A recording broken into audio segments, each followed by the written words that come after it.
Bonjour. Bonjour. Vous êtes à Angers depuis lundi. Comment ça se passe? Mais ça se passe aussi bien que ça peut se passer, je crois, très agréablement. Vous avez déjà des coups de cœur parmi les films que vous avez vus? Oui, absolument. Ouais. C'est quoi votre rapport avec Premier Plan? Est-ce que c'est un festival qui a lancé votre carrière, on peut dire, où vous êtes déjà venu, où vous êtes revenu? Oui, je suis venue plusieurs fois. Je ne sais pas si on peut dire que c'est un festival qui a lancé ma carrière, mais il a joué un rôle très important pour moi, puisque j'y ai lu le scénario de mon premier long métrage, un film qui a failli ne pas se faire, qui a été très fragilisé parce que le producteur de ce film est mort pendant que nous préparions le film. Et donc ça a été évidemment très compliqué. Cette lecture a fait partie des moments heureux et qui m'ont permis aussi de protéger ce projet et de le faire exister. Et je garde un souvenir très fort de cette lecture. Et je suis retournée quelques années après à Angers pour participer déjà à un jury, mais je n'étais pas présidente. Je pense que c'était il y a plus de 10 ans, donc c'était il y a un moment. Et voilà, donc je suis très, très attachée à ce festival qui est un festival très aimé, qui compte beaucoup pour les jeunes cinéastes, mais pas seulement pour les jeunes cinéastes. Je crois que toute la profession l'apprécie beaucoup. C'est un endroit qui est très chaleureux, qui est fréquenté beaucoup par les classes, par des gens très jeunes. Enfin, en tout cas, il y a un public varié dans les salles sont pleines. Donc ça, évidemment, ça compte énormément pour toute la profession du cinéma. Donc j'étais très heureuse de pouvoir revenir à Angers, à la fois pour y voir des films et pour y présenter mes propres films. Lundi soir, lors de présentation de jury dans la grande salle auditorium, vous avez prononcé 2 phrases qui nous ont intrigués. On souhaite y revenir et vous poser la question. Le premier, c'est que les prix sont importants peut-être, mais ils ne font pas tout. Qu'est-ce que vous vouliez dire par ça? Oui, je crois que j'ai dit que nous n'avions pas besoin de ces prix et des validations des prix, enfin des récompenses pour exister. Je pense qu'on a tendance à attacher de plus en plus d'importance au prix, peut-être parce que le secteur du cinéma indépendant est très fragilisé par le contexte économique. Et du coup, les prix, c'est une façon de protéger certains films, de les mettre en avant, de leur faire de la publicité, de les aider, quoi. Et donc, ça prend peut-être encore plus d'importance. Mais je crois qu'on n'a pas besoin des prix pour trouver sa légitimité comme cinéaste et que c'est important de le rappeler de temps en temps parce que le risque avec les prix, c'est de faire des films, c'est de faire les films pour le public dans le mauvais sens, pour être récompensé, et donc d'anticiper sur ce qu'il y a sur les attentes du public, etc. Et je pense que c'est pas comme ça qu'on fait des grands films. Il faut avant tout garder son esprit d'indépendance, sa liberté. Le désir doit venir de l'intérieur, quoi, pas de l'extérieur. Et donc, je tenais à rappeler ça. Je ne sous-estime pas l'importance qu'ont ces prix pour les cinéastes et comment ils peuvent les aider. Mais je crois sincèrement que une carrière de cinéaste peut bénéficier autant de l'absence de prix que de l'abondance de prix. Une abondance de prix peut aussi faire du tort à un cinéaste, à un film qui peut après se sentir écrasé par ses prix ou ne plus trouver l'inspiration ou faire des films un peu sur mesure pour répondre aux attentes des festivals.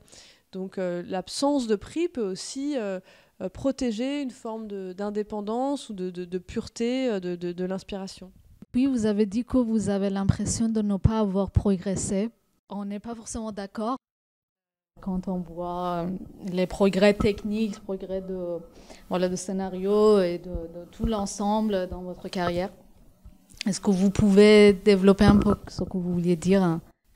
Moi, je suis absolument convaincue de ça. Je suis vraiment très fière de mon premier film et je suis pas moins fière de mes autres films parce que j'ai un rapport fort avec tous mes films, parce que je les ai faits avec beaucoup de passion et de conviction, mais il n'y a rien dans mon premier film dont je puisse me détourner aujourd'hui en me disant c'est pas comme ça, c'est pas ça le cinéma que je veux faire. Pas du tout, au contraire, quand je le revois, j'ai l'impression de me rapprocher de la source de mon inspiration d'une certaine façon. Donc le progrès technique, oui, sûrement, d'apprendre, de se servir de ce qu'on apprend, comme dans la vie, on grandit, on se nourrit de toutes ces expériences et on devient des personnes plus complexes, plus riches, voilà. Et donc tout ça nourrit, enfin le passage du temps, la vie nourrit l'inspiration et la technique qu'on apprend au fur et à mesure des tournages, bien sûr, nous permet d'explorer des choses nouvelles. Mais j'appellerais pas ça un progrès, au sens où, pour moi, il y a quelque chose de plus important, de plus essentiel, de plus sourd que la technique et que la sophistication formelle. Et on peut faire des films très simples, avec un langage qui peut paraître plus limité, avec des choses qui peuvent apparaître pour certains comme des maladresses, et en même temps ces films peuvent contenir autant de richesse, de profondeur, et peuvent vieillir aussi bien, voire encore mieux que d'autres films qui, eux, seraient peut-être plus impressionnants techniquement, qui paraîtraient plus aboutis selon les critères classiques du scénario, mais qui pourraient aussi ne pas porter la même émotion. Enfin, donc, je crois qu'il faut vraiment bien distinguer l'apprentissage technique, la sophistication de la mise en scène avec des choses qui sont peut-être moins facilement analysables à l'image, moins facilement visibles, mais peut-être encore plus essentielles au cinéma. On vous appelle souvent cinéaste de l'intime. Est-ce que vous êtes plus à l'aise avec votre propre matériau, votre expérience vécue, ce que vous ressentez, ou l'expérience des autres, ce que vous observez? Je ne peux pas vraiment dissocier de façon aussi claire l'un et l'autre. J'ai accepté, parce que j'ai pris l'habitude à ce qu'on me parle, en parlant de mes films, d'autobiographie, de cinéaste de l'intime, ce genre de choses, mais parce qu'on a besoin de mettre des noms, des films dans des catégories, et c'est toujours rassurant, je crois, parce que je comprends, mais pour l'analyse des films, de se dire, ah bah ça c'est cinéma de l'intime, ça c'est cinéma réaliste, ça c'est ceci, ça c'est cela. En réalité, je crois que mon expérience autobiographique qui peut se manifester dans mes films, elle est vraiment toujours entremêlée avec des choses qui n'ont rien à voir avec l'autobiographie, et que les deux sont liés de façon organique, des choses qui sont prises sur des choses que j'ai pioché, si on peut dire, dans un passé récent ou un passé plus lointain, qui ont à voir directement avec ma vie quotidienne. Et puis il y a des choses qui sont beaucoup plus lointaines, et puis surtout, ces choses sont inscrites dans une fiction qui, elle, amène beaucoup d'autres choses encore. Donc tout ça est imbriqué l'un dans l'autre, et je ne vois pas une telle opposition, en fait, entre le monde extérieur et le monde intérieur. Je crois que tous les films, finalement, sont l'émanation d'une vision intérieure du monde, qu'ils le veuillent ou non. Même les films qui ne revendiquent pas du tout...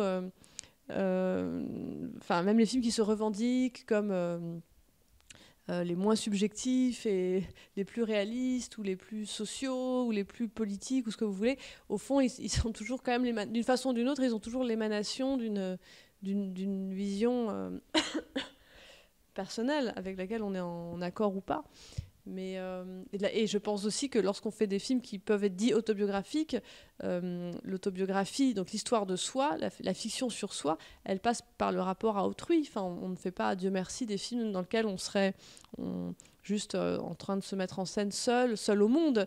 Donc en fait, le récit sur soi, c'est toujours aussi le récit des autres, parce que c'est le récit de notre relation avec d'autres personnes, avec un territoire, avec un espace, et ça met toujours en jeu de nombreuses autres vies. Voilà.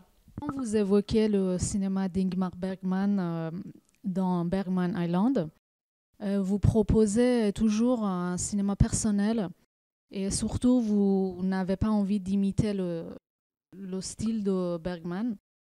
Mais est-ce qu'il y a un genre en cinéma que vous souhaiteriez réaliser, faire et vous regrettez de ne pas faire? Non, je dirais plutôt que je suis pas attirée par l'idée de genre.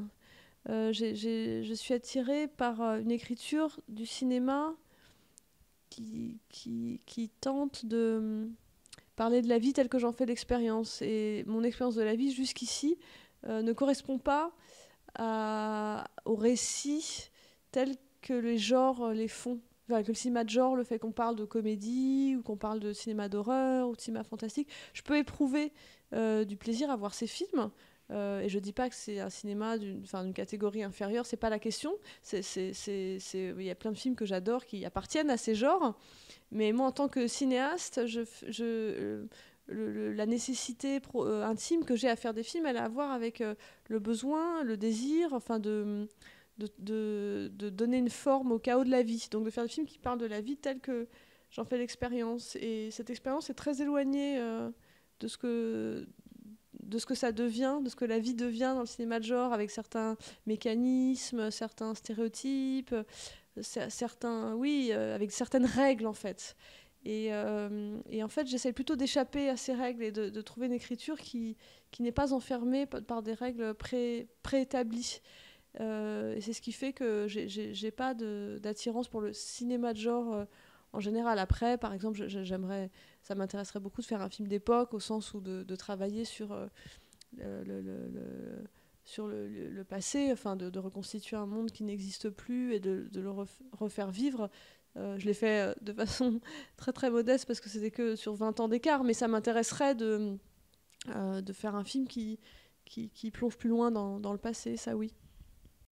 Vous étiez critique au Cahiers de cinéma, comme une tradition de certains cinéastes critiques dans la période de Nouvelle Vague. Est-ce que pour vous, ce travail de critique vous a aidé à créer dans le processus de création des films, ou au contraire, ça a entravé votre travail de cinéaste?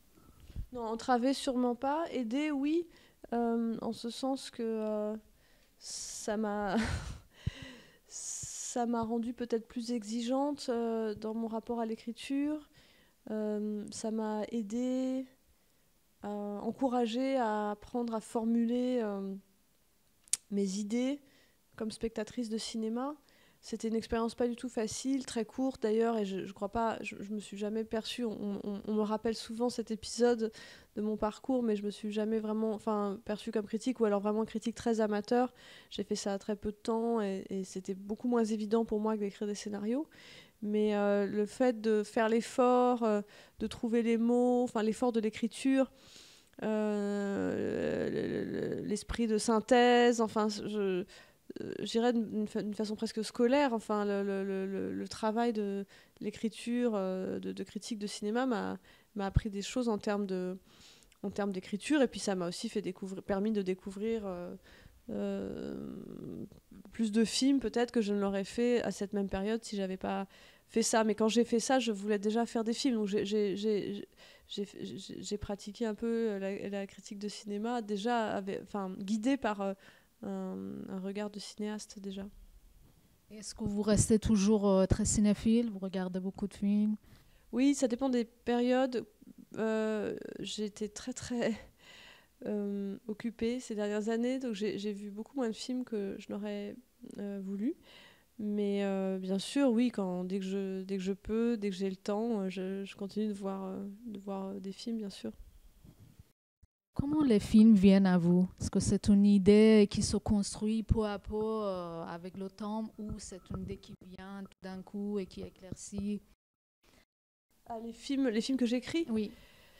C'est une émotion, une idée, une pensée, une image, l'assemblage de tout ça qui se forme à un moment, qui s'impose et puis que qui se, oui, qui m'habite pendant un certain temps et puis que je commence qui se déploie après progressivement au fil de mes notes et puis à un moment, un film se dessine. C'est toujours un peu mystérieux ce processus. Le doute, l'introspection, voire l'introversion, revient dans le parcours personnel de vos personnages souvent. Est-ce que vous créez ou vous pensez des personnages un peu marginaux qu'on ne voit pas dans le cinéma d'une manière générale? En tout cas, ça m'a toujours intéressée de donner à voir, enfin de mettre dans la lumière des personnages qui sont plutôt des personnages de l'ombre. Je crois que ça, c'est peut-être une chose qu'ont les différents personnages de mes films, parfois très différents les uns des autres. Il y a des hommes, des femmes, différentes générations. Mais je crois qu'une des choses, c'est évidemment pas la seule, mais une des choses qui me met en mouvement, qui me donne le désir d'écrire, c'est le sentiment que je vais mettre en lumière un personnage, un destin qui sinon serait oublié, resterait dans l'ombre ou ne serait pas ce vers quoi la convention irait. En ce sens, je me sens très éloignée de tout le cinéma qui va faire raconter la vie des stars, par exemple, des gens déjà très connus. C'est une chose qui se fait énormément aujourd'hui. Beaucoup de films, de biopics, se font sur des personnages qui sont déjà très très connus. Après, je dis pas que c'est pas pertinent, mais je dirais que moi, je suis, mon inspiration me porte un peu vers l'opposé. Je suis plus, ça m'attirera toujours plus d'aller vers des personnages. Alors, ils peuvent être peut-être devenus connus d'une certaine façon, ils pourraient être devenus connus, pourquoi pas, mais en tout cas, qui seraient plutôt des personnages. Oui, en retrait, dans l'ombre, enfin, qui n'ont pas déjà été dans la lumière au cours de leur vie, quoi. Je me sens plus utile à cet endroit-là. On sait, avec vos films, d'avoir participé à la création d'un cinéma qu'on peut dire féminin en France. Je ne crois pas que le cinéma féminin, enfin, un cinéma qu'on pourrait dire féminin, mais attendu pour exister en France, Dieu merci. Il y a de nombreuses représentants de ce cinéma-là avant moi. Et par ailleurs, je pense que le féminin n'appartient pas qu'aux femmes et le masculin n'appartient pas qu'aux hommes. Donc, heureusement que le féminin a existé au cinéma avant que les femmes deviennent cinéastes. En revanche, il est vrai que je crois que j'ai toujours fait des films qui, d'une certaine façon, assumaient une forme de féminité, en tout cas dans l'idée la plus minimaliste qu'on peut se faire de ce que c'est que le féminin. Je dirais que je crois avoir toujours été du côté d'une forme de féminin, pas seulement dans le choix d'héroïnes qui seraient des femmes. Je ne crois pas que ce soit ça qu'on puisse réduire le cinéma au féminin, même si ça peut aussi être un des éléments, mais plutôt dans la façon de mener le récit, de m'intéresser aux personnages, de les regarder. Oui, je crois que je ne suis pas, pour le dire autrement, je n'ai jamais été un cinéma de la virilité, ça c'est certain. Merci beaucoup. Je vous en prie. Merci.